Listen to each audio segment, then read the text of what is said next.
Hello and welcome to your go-to Detroit Pistons podcast, the Pistons Pulse, co-hosted by me, Bryce Simon of Motor City Hoops, a former D1 hooper and current teacher, husband, and father of three amazing kids. And I'm Omari Sankofa II, Pistons beat writer for the Detroit Free Press. And of course, we're always blessed to be joined by our producer, Wes Davenport, which if you are not listening to the Pin Down over on the Detroit Bad Boys YouTube with Blake Silverman and Wes, you guys need to do that. They just released this really cool thing where you can call in a number and you can leave your question through that. They'll play it live on their show. So really cool idea from Wes and Blake over there doing some really good stuff. So I know there's tons of Pistons content out there. We appreciate our listeners here, but our listeners should also be their listeners. And speaking of our listeners, Omari, we do get to read the most recent review we got over on Apple. This is from the other Sean. So I assume this isn't Sean Corp, which means Sean Corp's pretty famous if he needs somebody to say he's the other one.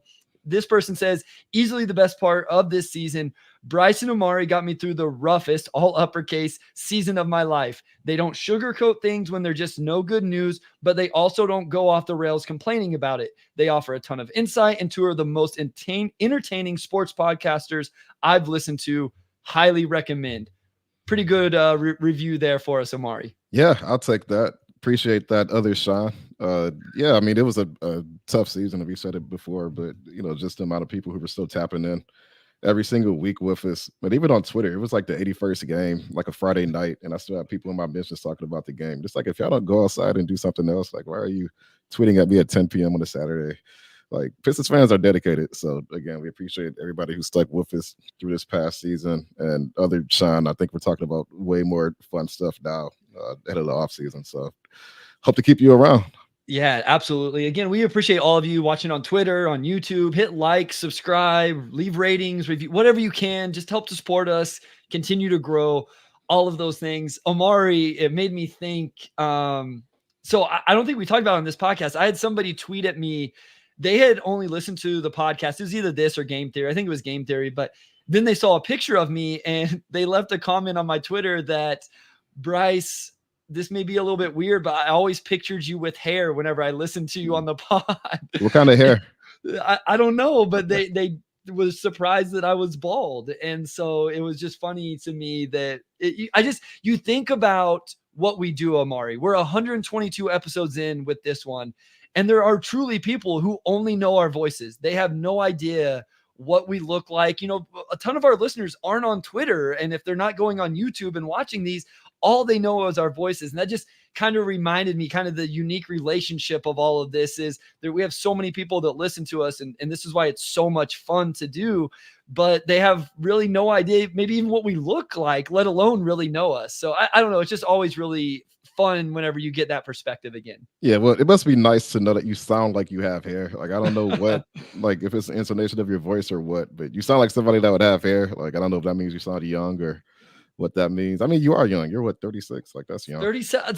That was the other. Someone came in and said, like, hey, that just the way you speak, it sounds like you're younger than what you are. And it's like, well, is that a good or bad thing? Is it good to sound young, or is it like, oh, we see him, it's like, man, he looks old? I'm like, guys, I'm a teacher and I have 3 kids. Like, that stuff wears on you, man. Like, stress. My students always ask me, Omari, Mr. Simon, why are you bald? And I just point at them. I'm like, if you had to teach you every single day except for the summer, you would be bald as well. So you're like the only bald representative in their life. Like, you're just on an island with your baldness. Like, they don't have any bald dads, no uncles. That's what I'm saying. Like, it's a shock to my daughter is the worst. Like, she's like, she thinks it's the funniest thing ever. And I don't know. So, all right, let's get some things here that we put out recently. So if you guys are looking for mock drafts, we've talked a lot of draft. We had Sam Vecini on last week. Go listen to that. Tomorrow on the Basketball Bulletin, a project I do with Keith Smith and Trevor Lane.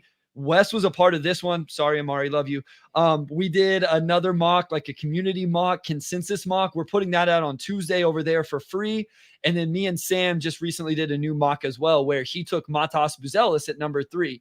And then Omari, You've put out tons of content recently talking about the head of basketball operations, president of basketball operations, whatever we're calling it. So make sure you go read that stuff. What's the most recent stuff, Omari? And I guess if there's any intel or insight into the search. Yeah, most recent, I mean, we're recording Monday, was yesterday, and it was just a slight update. I mean, there's really nothing groundbreaking at this point. It just gave people a little bit of insight on who the search firm is and sort of the timeline they're operating on. And then also a couple candidates I heard are likely to be part of the process who have been rumored. So if you haven't checked that out, check that out. And yeah, I feel like within the next few episodes, and I know we're going to have a lot of draft stuff too, but there should be more updates as we get through the rest of May. Yeah, it's going to be really interesting too, because it's kind of like with coaches. I think who you give the credit to for some draft picks and trades and stuff like that, like you want to give it to the GM, but we all know that, everything doesn't go through them. Like every draft pick wasn't them doing the scouting and picking out the player, So it's even whenever they sign whoever it is, and we all go and look at their history of the trades they've made and the players they've drafted, we still don't know how much of the credit goes to them, how much goes to somebody else, circumstance. And at the end of the day, Omari, like sometimes there's just luck involved in some of these things, right? Like you happen to pick the guy that ends up being the best in that spot. So I think we can go and do some of our research and figure out what we're getting. But I know I'm excited just to get somebody in. Hopefully they, make them accessible to you guys. You're able to ask them and we get some sort of vision from them moving forward on those things. Last thing before we get into these trades, because we have a lot of them. What have you thought about the playoffs? I mean, we got a big game right after we record this. Well, not right after, but tonight, the Nuggets Wolves game 2. The other game 1s are starting. Cavs finished off the Magic yesterday on Sunday. Where are you at with the playoffs? We'll get the Thunder and the Mavs. We get the Celtics and the Cavs that I just talked about. That Knicks and Pacers series will be interesting. I've kind of fallen in love with this Knicks team. Where are you at?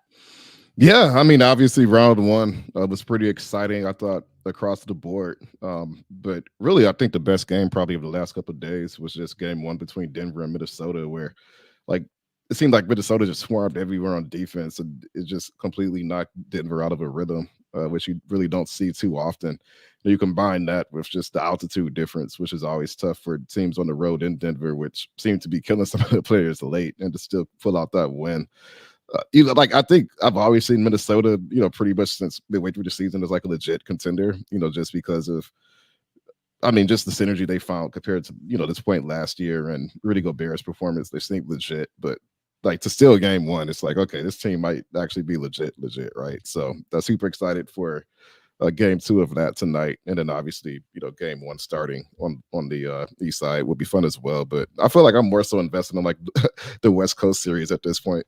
I mean, I'll say this: if Minnesota gets this one tonight, winning 2 on the road, this thing gets real interesting. I expect the Nuggets to come out and play really well and win this one handedly. I mean, I'm not saying blow them out, but if this is if Minnesota keeps this one close whenever Denver really has to respond, I think we're really in for our series here. This Minnesota defense has been crazy. Okay, I wasn't going to bring up this part, but since we have the comments. So Pound the Pavement says, what does Bryce think about the beef? And then YouTube user says, Bryce following a rap beef would be amazing. Bryce, that's a good question. Bryce does not follow the rap beef. I couldn't even tell you the people involved. Drake is one of them. Is that correct?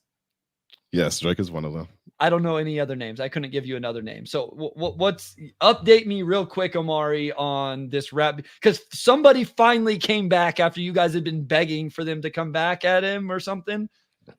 Yeah, just the extremely brief version is that K-Dot's been trying to beef with Drake for the last 10 years. Why, I don't know. They toured together. They've done songs together, and it's just been a rivalry since. And they've just had some warning shots at each other in the past however years. And then Kendrick just started going after Drake entirely a month and a half ago. And then they've been exchanging diss tracks. And Kendrick has done everything in his power to just completely eviscerate Drake in this battle. And it's captured the attention of everybody in my age bracket, at least. I had 3 or 4 group chats going Saturday night talking about it. So you haven't missed a whole lot. If you're not into rap, then I would not even say go look it up. It's in the grand scheme, it probably went on longer than it needed to. We're being real, but you're not missing anything, Bryce. So yeah. Wes says K Dot is Kendrick Lamar, right? Thank you, Wes, because when he said K Dot, I didn't know who he was talking about either. YouTube user says when you say beef, Bryce wants to know what cut and quality. That's true. He does. That's exactly right. Whenever he said, "What does Bryce think about the beef?" It definitely did not go to this rap situation. For the record, I listened to rap growing up, Omari.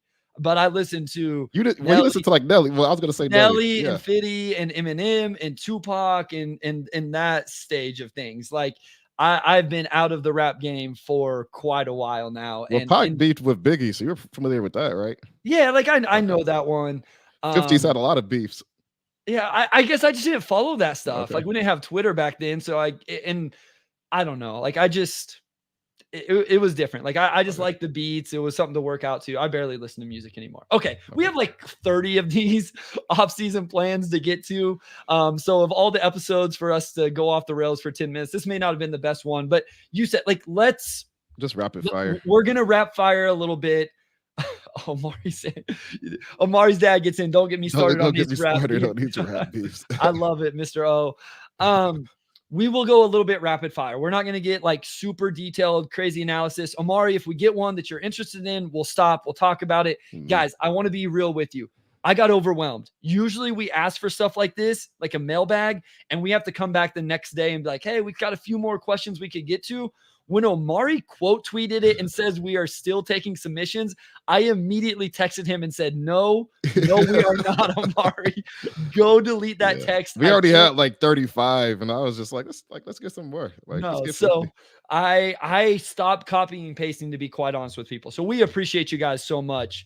But without further ado, this is from Jesse. So we asked for 1 trade and 2 signings. That was the parameters around that for anybody who's not on Twitter. So if you're like, why is everybody just doing it this way? We said, don't worry about the draft pick right now. We don't know where it's at. Give us 1 trade and then the 2 signings to go with it. So Omari, this first one is trade Duren and Sasser for a defensive-minded non-all-star wing, i.e. Herb Jones, Jonathan Isaac, and then sign Isaiah Hartenstein and Malik Monk. We may want to just talk about those 2 because that was a lot of the combinations. Yeah. What are your thoughts with that? That gives you a Cade, Ivy, Grimes, Monk, Fontecchio, Asar, Jones / Isaac, Hartenstein, Stu rotation there. What are your thoughts on trading Duren and Sasser for one of those wings and then Hartenstein and Monk? Let's start with the trade first. So I always struggle with those types of deals because I guess one, if you look at like a defense-minded non-all-star wing, like an Herb Jones or Jonathan Isaac or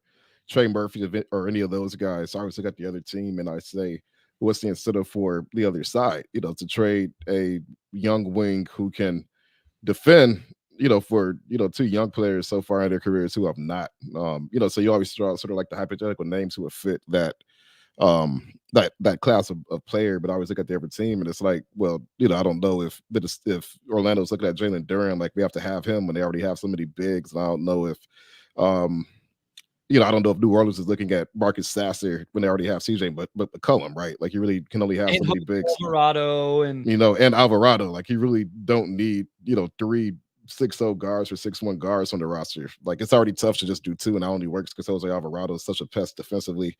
So I always struggle with those types of deals because I just think in a lot of ways it's like whatever you're trading is probably not something that every team is going to be interested in, and you're probably going to have to give up a lot more than Duren and Sasser, or just trade different players altogether if you are the Pistons. But I think beyond that, like in general, if you're in on Sar, like I would just say that, like either if you're in on Sar or you plan on going after a Claxton or Hartenstein type in free agency, then that type of deal does make sense if you're trading Duren. And that's probably one of the big things that the next president will have to figure out. But there are some bigs in the draft who make sense, whether it's Sar or Klingon. Like I think both of those guys are starting bigs, like Claxton, Hartenstein, obviously already really productive young bigs. So if that's the route you want to go, then trading Duren and or Sasser makes a lot of sense. But it's probably going to take more than that to get one of those defense-minded wings.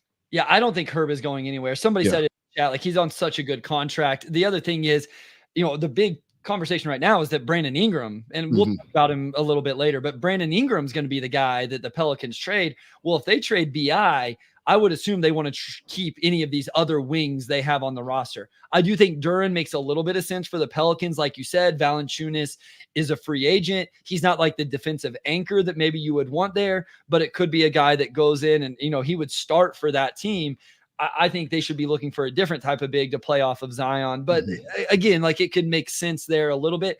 I just don't think you're getting Herb Jones from there. Jonathan Isaac's a little different. Like I feel like Orlando played him as like the 5, right? Like at the end of the year and the first 2 playoff games, they were starting him at the 5 and had moved Wendell Carter Jr. to the bench.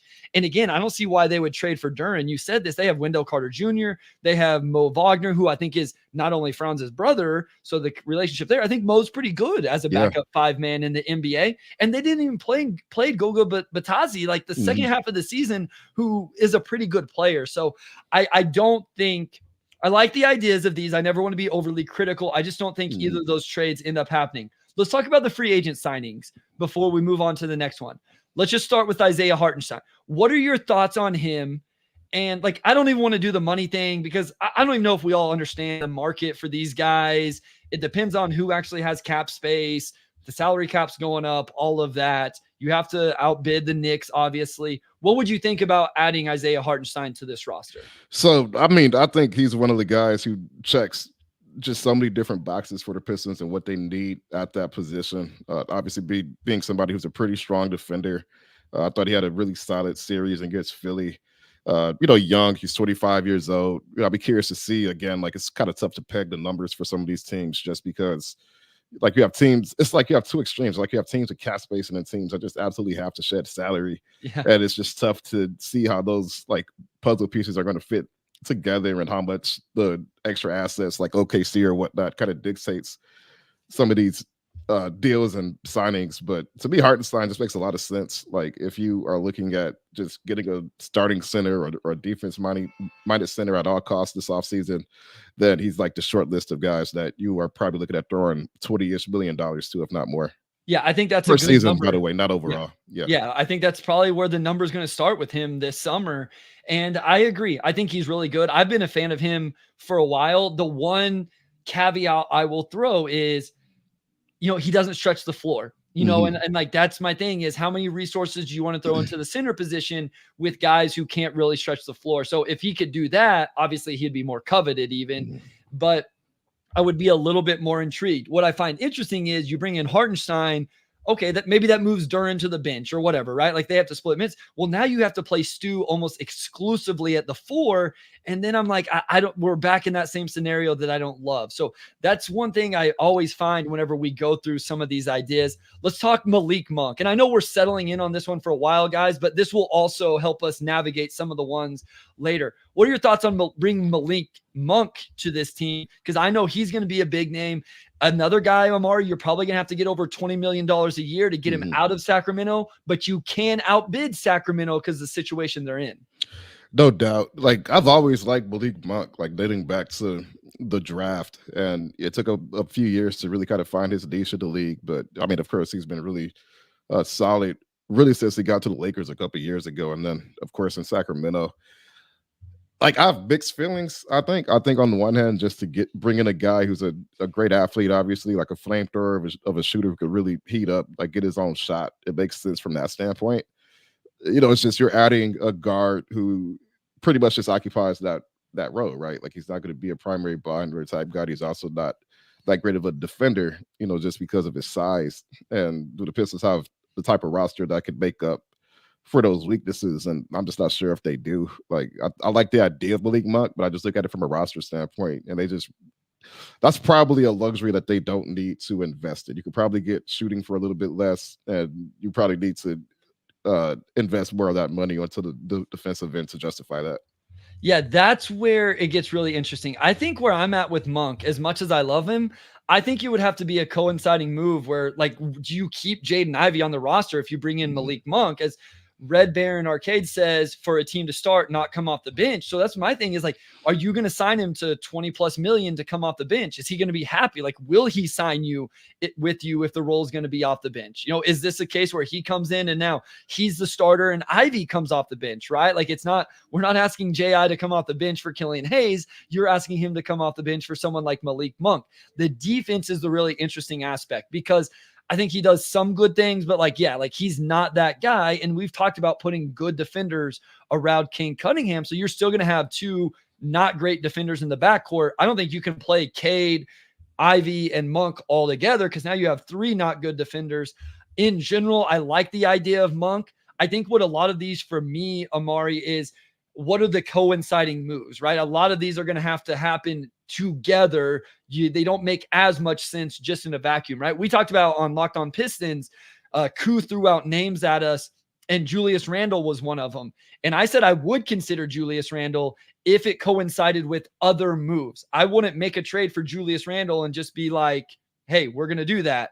I would want to know what else we're going to do, because you want to start building things out around that. So we'll start off with that. Again, we'll talk about a lot of these guys moving forward. Let's go to a break real quick here, Omari, and then we'll get right into the next one from Planeta Pistons, which is a completely different idea for the summer than what we just talked about.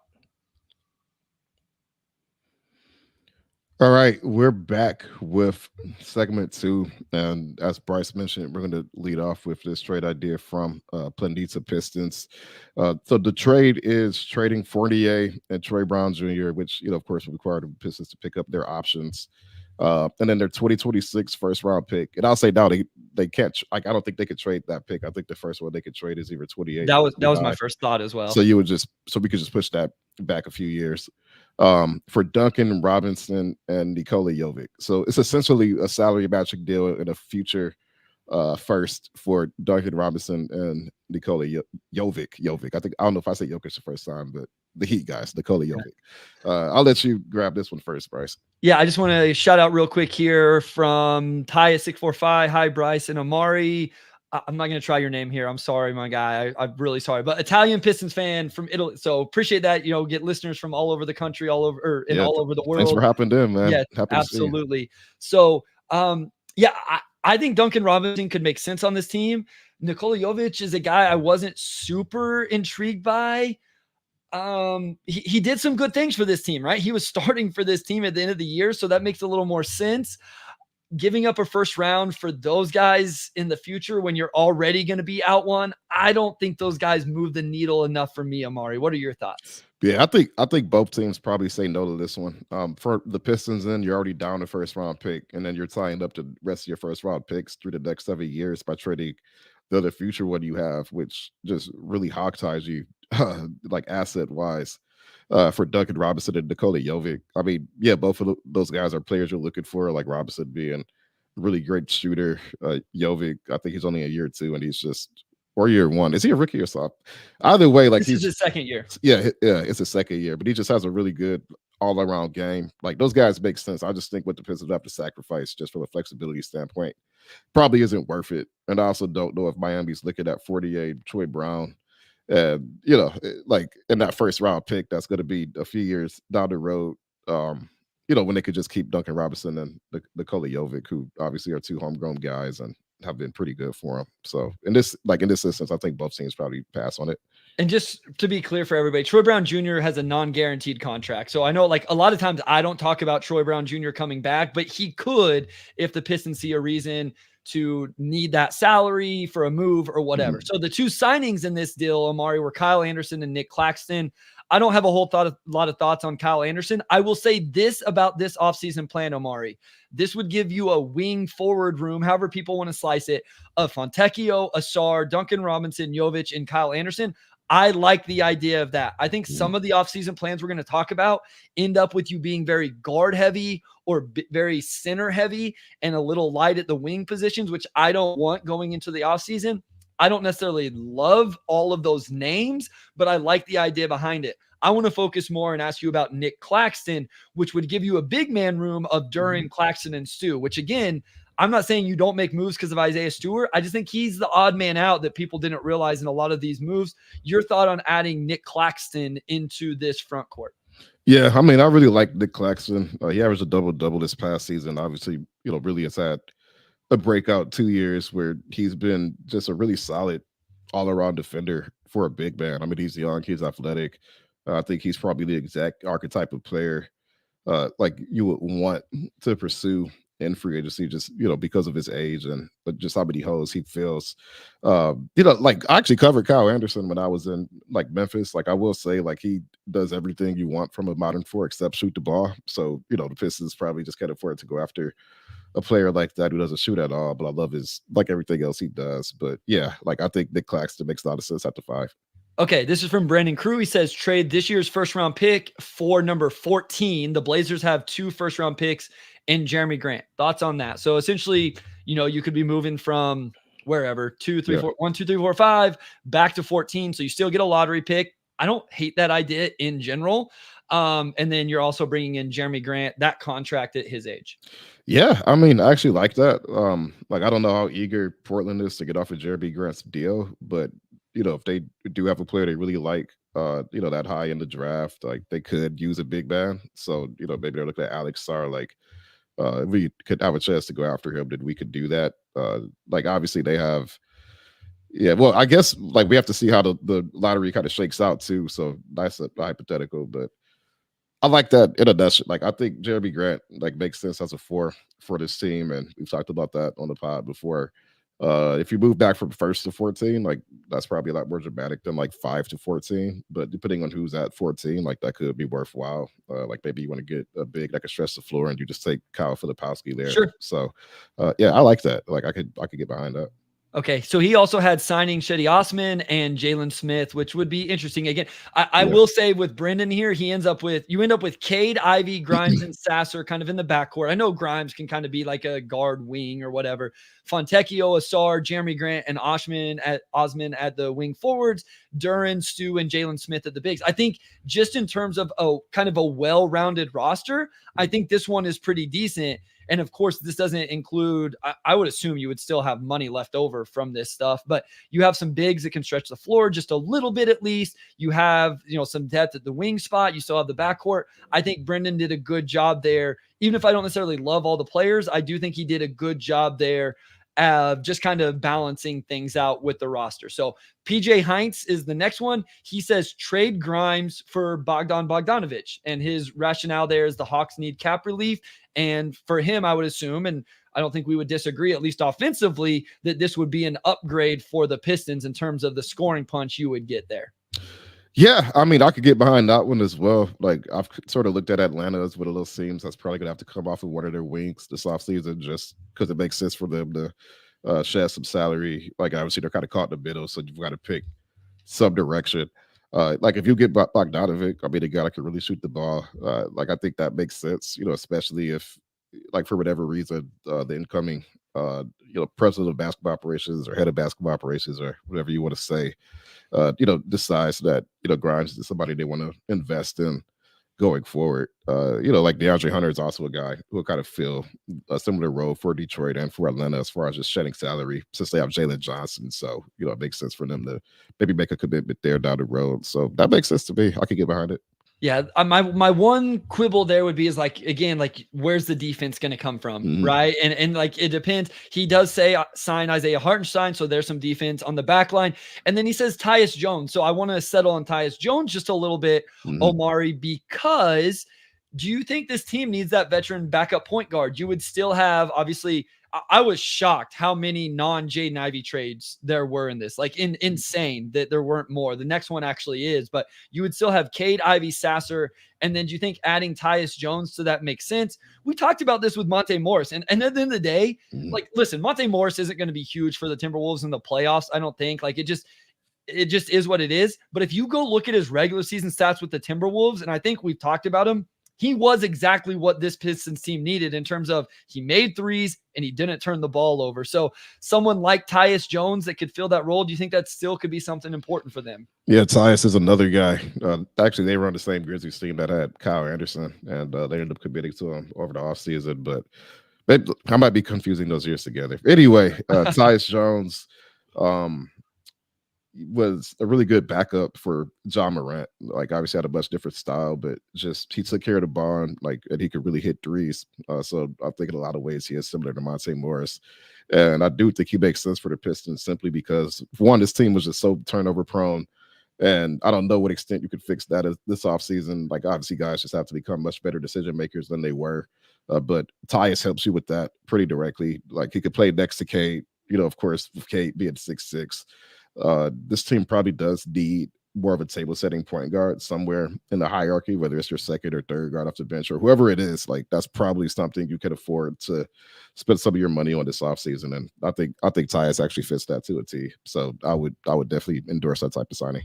Okay, I want to address something real quick. And listen, we love all of you guys in the chat. Cartier says, fire Monty. We really got no future with him. Listen, I get it. Like, we've critiqued Monty. Sam came on and critiqued Monty. Here's what I want to say.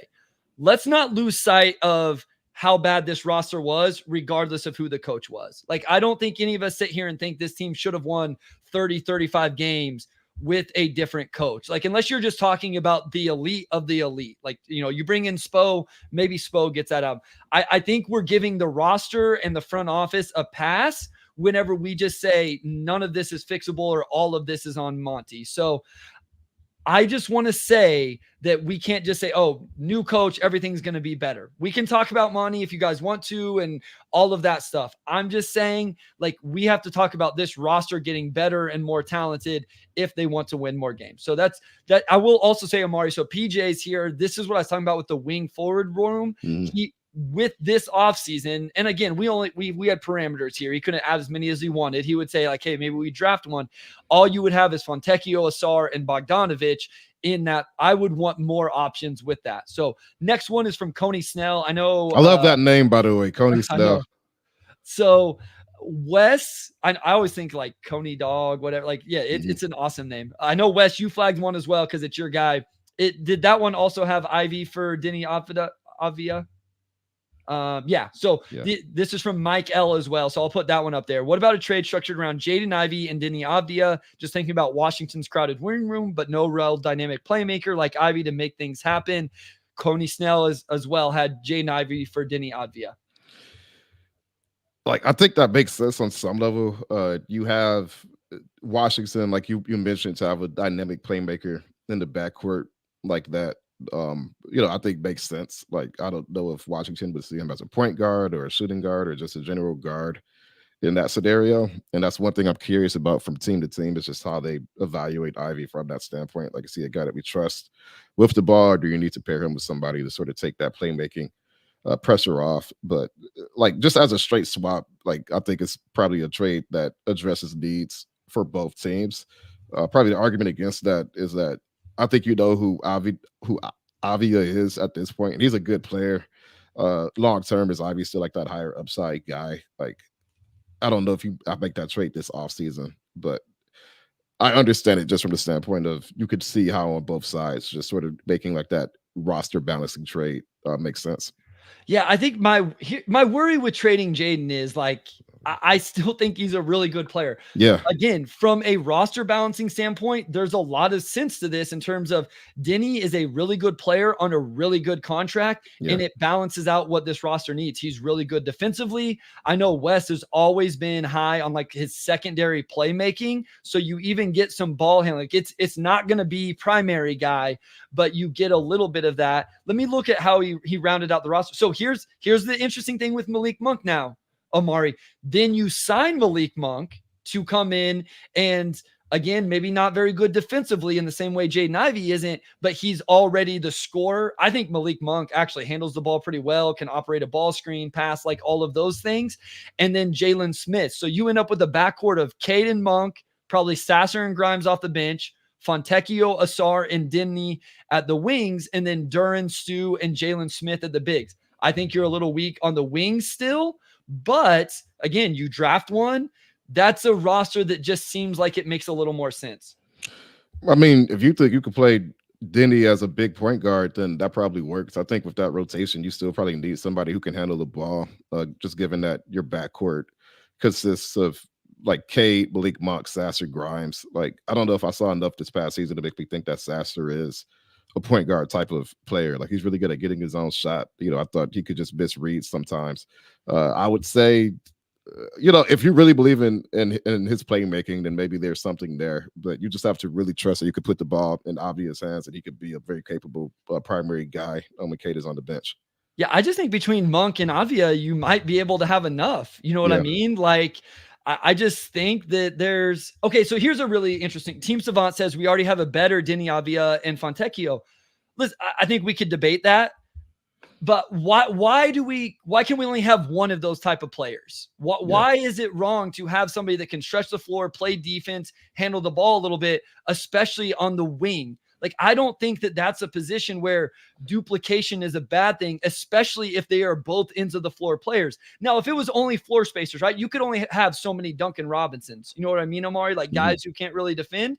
But I don't know that I agree with that you can have too many 3-and-D wing forward Avdija, Fontecchio type of players. Like maybe that's just me, but that's kind of where I'm at. I'm also kind of subscribing to I saw someone refer to it as the 1-3-1 roster construction. Like you have the one primary guy, 3 wing forwards, and then the big man. And I kind of like that. I kind of like how that goes. So, and we will get to BI Team Savant. We will get to him as we work through this. So that was Snell.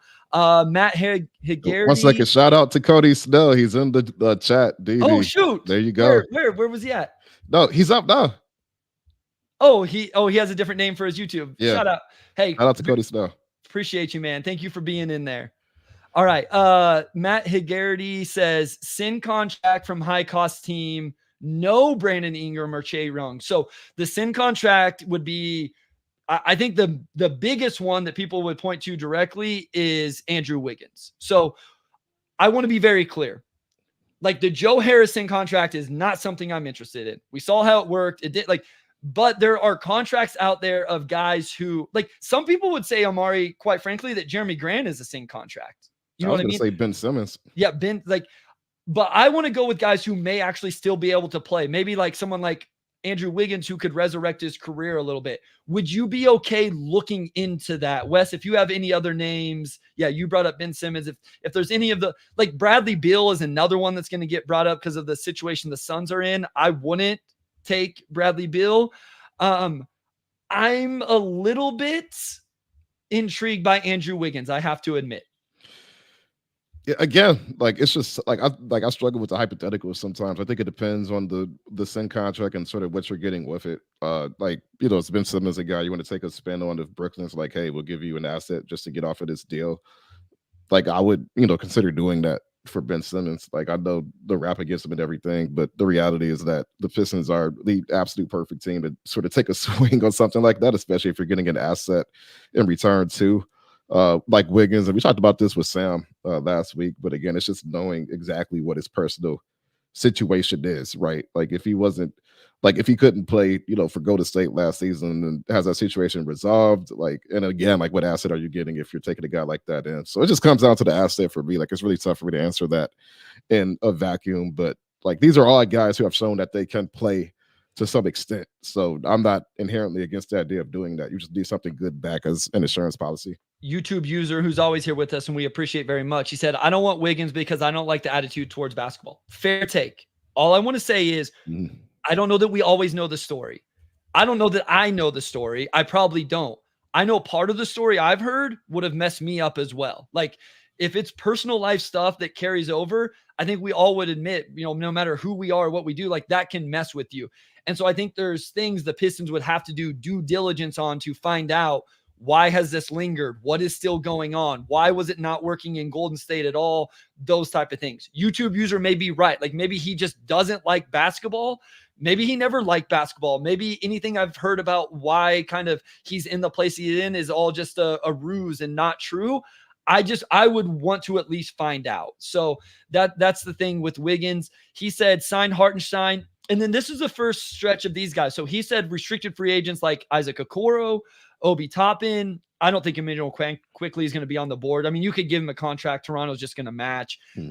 Max Christie, Patrick Williams is a name that I added. Matt didn't throw him in there. Any of those guys that interest you a little bit? Okoro, Toppin, Christie, Patrick Williams.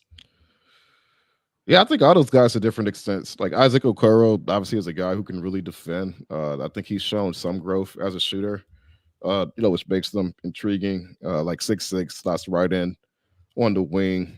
Like he checks a lot of boxes on the wing. Like Obi Toppin, like same thing. Like I don't know if he's the defender that Isaac Okoro is, but just athletically, like the way he's improved as a shooter. Like I love those aspects about his game, so I would do that. Max Crispy, Cormac Carl Christie is a Michigan State Spartan, so like I followed him for a while. Cormac Carl, like he goes by Max, but Cormac Carl is just so much of a better name than Max Christie. So I'm calling him Cormac Carl. Is that his real name? His real name is Cormac Carl Christie. Why doesn't he go by that? That's amazing. That's what I'm saying. Like I don't know anybody named Cormac. Yeah, I like that. Okay. Or even just Cormac Christie. Like that has a ring to it. Yeah. Max, man, what are we doing? All right. Cormac Christie. But again, like 3-and-D wing, like all those guys, it makes sense. Like I think the Pistons need to be looking at all those types of deals. Pat Williams, again, like I know he's had some injury issues, so maybe you have to look at that. But I like all those guys. Okay, let's go to a short break, and then we'll go through some of these. Well, I know somebody asked about Julius Randle earlier. I think we have that trade in here, and we'll try to touch on some other guys. There's a Denny trade, so we'll skip over Mikal Bridges. We'll talk about all those when we get back from this. All right, we are back with segment 3, and like we're trying to rapid fire through these. We're only going to be able to get to a fraction of them. Go do the pumped about Pistons, or I'll read the pumped about Pistons. So okay, we'll start with pumped about Pistons. Yeah, trade Fournier, because again, that's an option, so they could pick that up as salary match. Duren, Ivy, plus convey the pick for Julius Randle. I will say this. When Koo asked us about Julius Randle, it was trading one of the young assets, not Cade. So it'd be Asar or Ivy or Duren or the first round pick this year. And that's what I considered, again, depending on how else, because if you're going to trade for Julius Randle, then you need to sign free agents and go do some other things to keep things moving forward. I don't think I would add this much into it. Yeah, I don't think I would add that much into it. Like, so Julius Randle was a good player. Like I know when that was posed to us last week, when we were on Locked On with Koo, I was like, no, at first. I thought about it, and I was like, well, for that price, yeah, because he immediately upgrades your talent floor. He's an all-star, player who flirted with the MVP conversation not too long ago. And this season, I thought was, well, he didn't shoot the ball well at all, but like beyond that, he absolutely is somebody who gives you a bona fide bucket getter next to Cade, which you need. Now, I would say with that, you're gonna have to bid for him, right? So if OKC is like, we could just give you guys like 3 draft picks, like without blinking, right? The Pistons probably aren't gonna be able to get away with just like one asset to get a guy like Julius Randle. So that's what I encourage people to keep in mind is like there's going to be a bidding war for a lot of these good players, as far as teams that have cap space. So I just really am curious to see how much sway the Pistons will have and what they're able to accomplish with that. But yeah, like that price for Randle is probably a little bit too rich for me. Yeah, that's what Big Cheese says as well. That's too much for Julius Randle, and he's not without injuries. I think I agree. If you're getting him on a nice deal, again, one young player, he comes in and he gives you I think he's been an all-star back-to-back years. As part of that offseason, you also had the Pistons signing Hartenstein and Monk. So in that scenario, you just have Hartenstein and Stu as the bigs. I think you're a little weak at the wing with just Fontecchio, Asar, and Randle. Mix Grimes in there a little bit.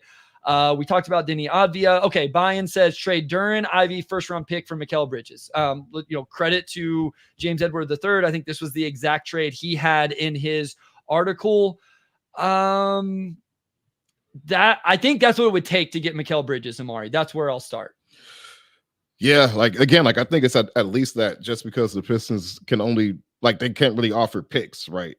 So you have to offer actual players. So if you're Brooklyn, you expect to lose Nick Claxton, and you're looking at the situation like maybe it's time to trade Mikal Bridges now. Like if you really like Duren and Ivy as prospects and you get a top 5 pick with that, then sure, maybe there's some interest there. I also think just because of how high they've set the price for Mikal Bridges in the past, and also just the fact that Mikal's the type of player that, I don't know if you could build around Mikal Bridges, but whatever the next iteration of your team is going to look like, he could fit that. There's probably never a point in any sort of rebuild situation where you're like, I don't know if Mikal is going to fit next to player X. He will. So I don't know if the pressure is there for them to take that type of deal. Especially for 2 guys with Ivy and Duren, where you basically only get a 1-year evaluation period before you have to really start talking how much money do we invest in this type of guy.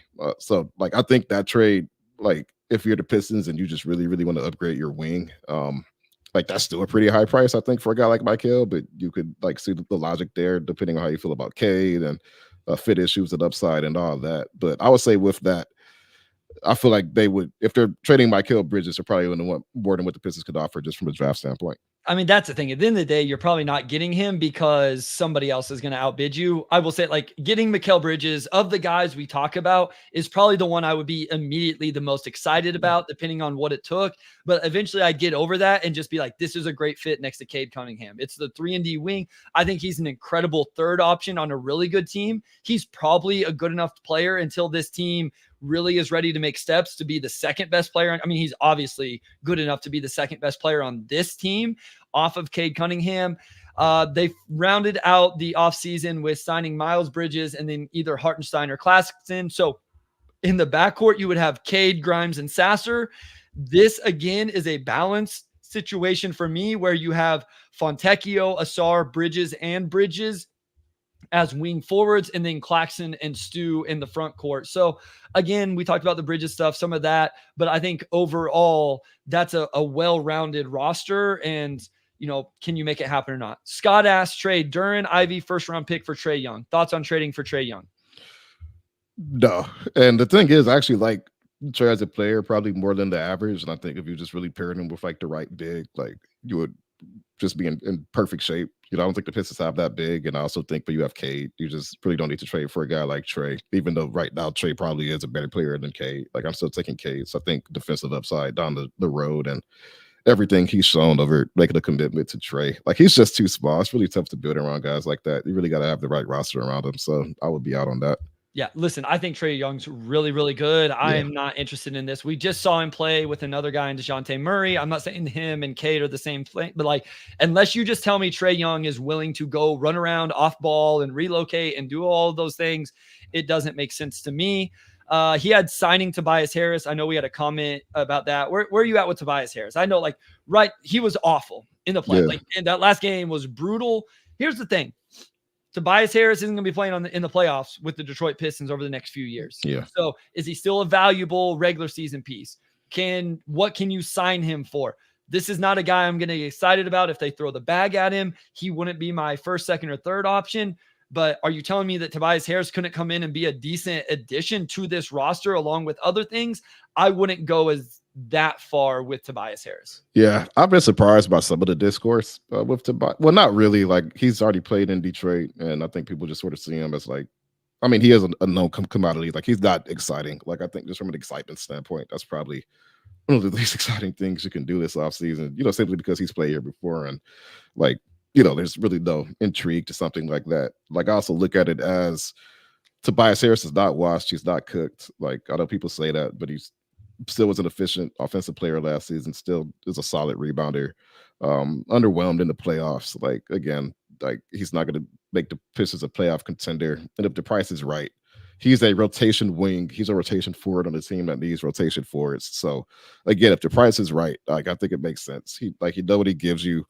He would have been Detroit's best player last season. Like, okay, you want to say Cade is better, but we're talking about a 14-win team. Like, Fontecchio, like, who else? I mean, like, this is somebody who upgrades Detroit's talent floor, and they need that. So if the price is right, then like 100%, yeah.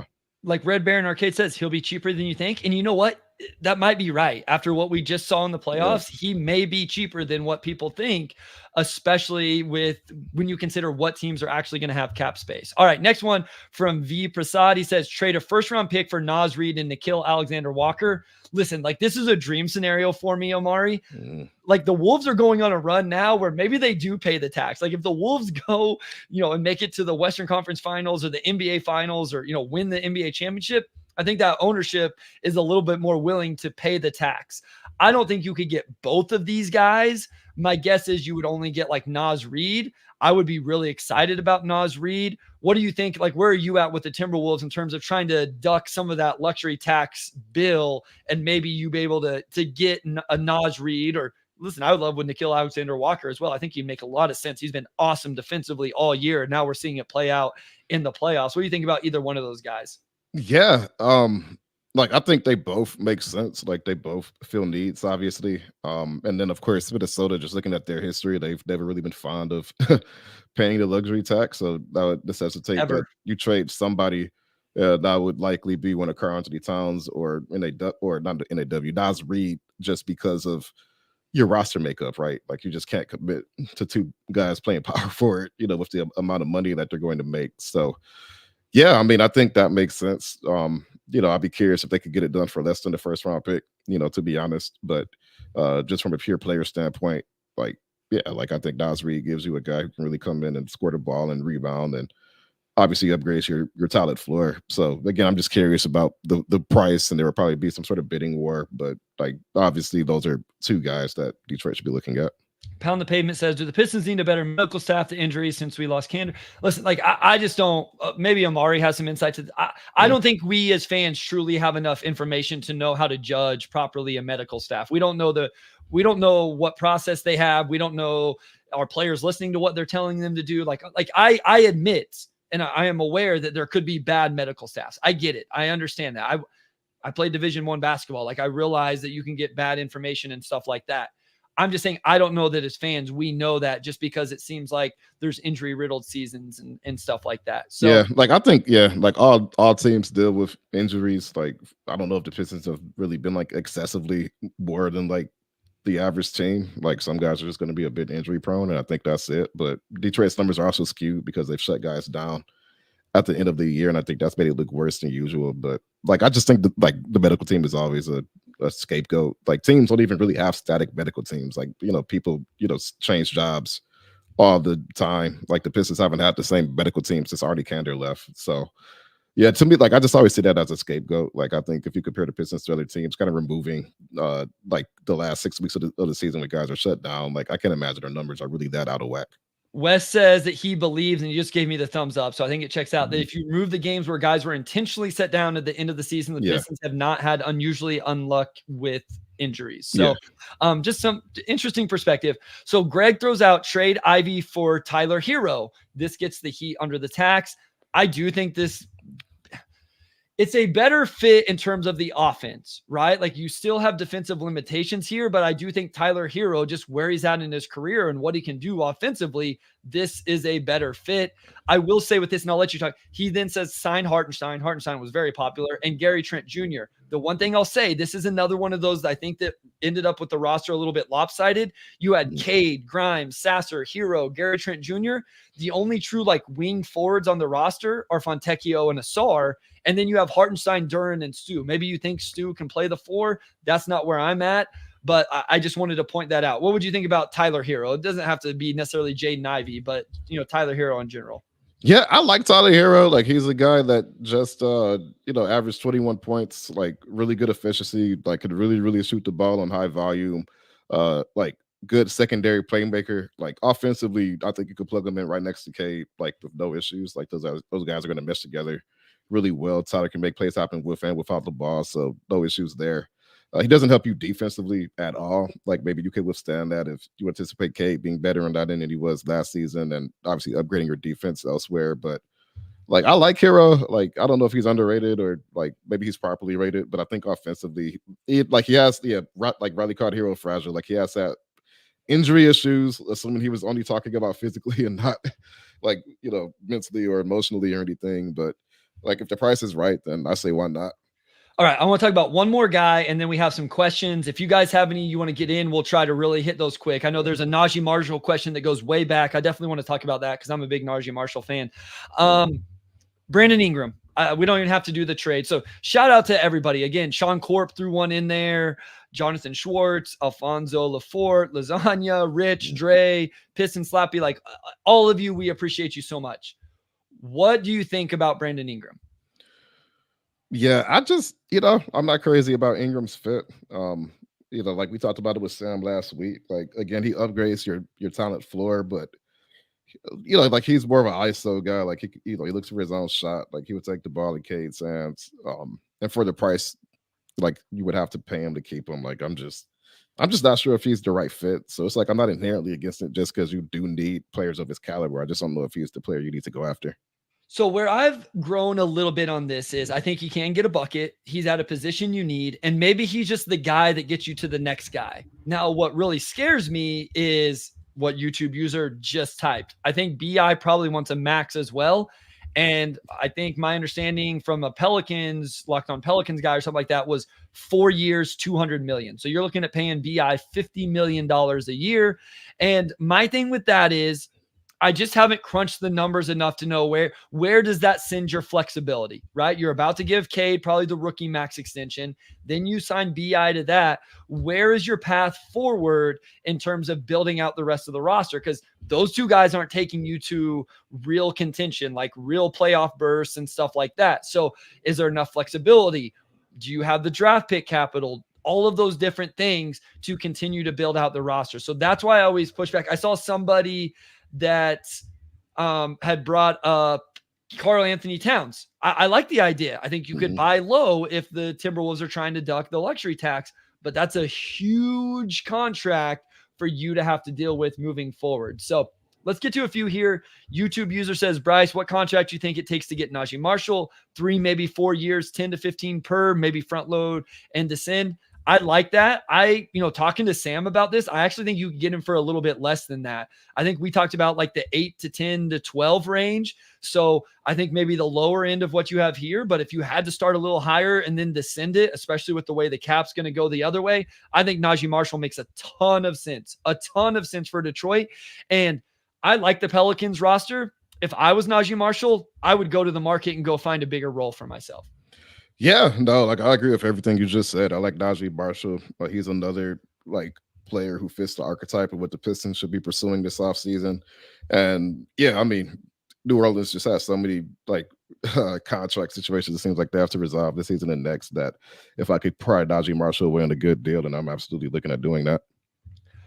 Ethan Lulkins from Twitter says, how much would you be willing to pay Patrick Williams to take him away from the Bulls? Feel like he fits extremely well. Yeah, I mean, I think he fits well. I just wonder, there's some injury stuff there. What does it take to lure him away? I don't know that I want to give him some crazy contract in that situation. I guess here's what I'd say, Omari, is I don't know that I'd be comfortable going high enough that it would keep the Bulls from matching, would be my guess. Yeah, I'm the same way. Whatever it would take there's just probably safer routes you can go, with your cap space this offseason. You should look at taking some swings, but this doesn't necessarily need to be a swing offseason. This needs to be let's raise our floor as high as we reasonably can offseason. So YouTube user says 20 million, probably what it takes to get Patrick Williams, maybe 25. I would not be willing to go there. I would not give that. So I'm not saying you would, they're just saying if that's the number it is. Richard Brooks says, any of these unrestricted free agents of interest, Kelly Oubre Jr., I thought he looked pretty good in that series against the Knicks. I thought he did an admirable job at times. Obviously, Brunson still went crazy because Brunson is just crazy right now. But Oubre, not necessarily known for his defense anyway, but at least took the matchup, frustrated Brunson at times, especially early in that series.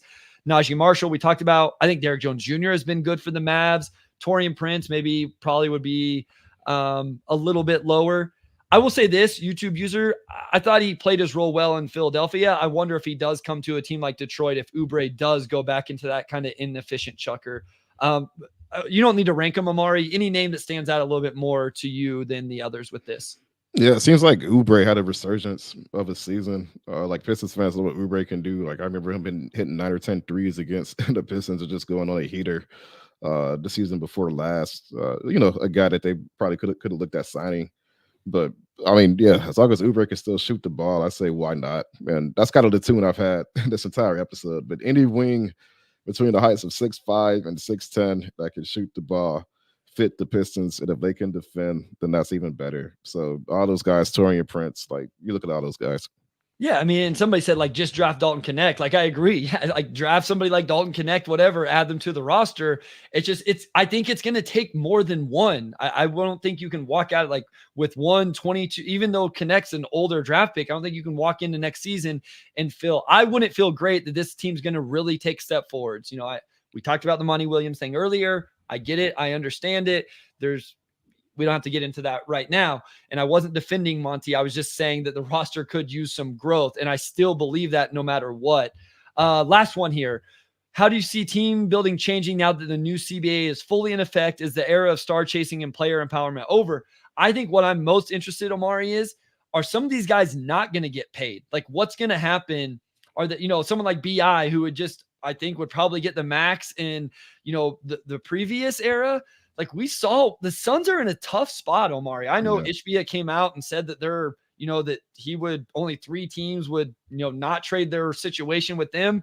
I don't think that that's right, but it really limits you in what you can do when you're over that second apron. And so I think you have to be careful about who you give these maxes to. So I just wonder if some guys aren't going to get contracts they would have otherwise because of that.